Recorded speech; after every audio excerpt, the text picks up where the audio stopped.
പെരുമഴയത്ത് കാട്ടാക്കടയിൽ കുഴിയടച്ച് നാടകം.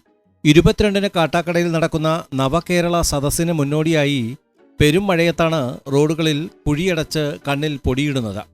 കാട്ടാക്കട മണ്ഡലത്തിലെത്തുന്ന മുഖ്യമന്ത്രിയെ സ്വീകരിക്കാൻ ഒരുക്കങ്ങൾ തകൃതിയായി നടക്കുന്നതിനിടയിലാണ് കാട്ടാക്കട മുതൽ നെയ്യാർഡാം വരെയുള്ള സഞ്ചാരയോഗ്യമല്ലാത്ത റോഡുകളിൽ കുഴിയടയ്ക്കൽ നാടകം നടക്കുന്നത്. കുഴിയടയ്ക്കുന്നത് മഴയത്തുകൂടിയായപ്പോൾ നാട്ടുകാർ പ്രതിഷേധവുമായെത്തി.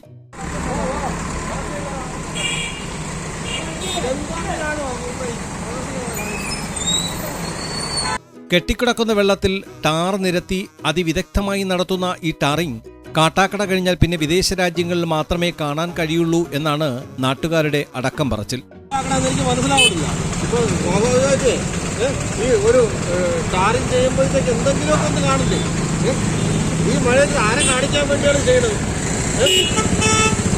മുഖ്യമന്ത്രി എത്തുന്നതോടെ കാട്ടാക്കട പട്ടണത്തിന് നടുവിലെ റോഡുകളിലെ കുഴികൾ അടയുന്നത് നാട്ടുകാർക്ക് ആശ്വാസം നൽകുന്നുണ്ടെങ്കിലും മുഖ്യമന്ത്രി വന്നു പോകുന്നതിന് പുറമെ വീണ്ടും ആ കുഴിയടയ്ക്കൽ തുടങ്ങേണ്ടി വരുമെന്നതാണ് യാഥാർത്ഥ്യം.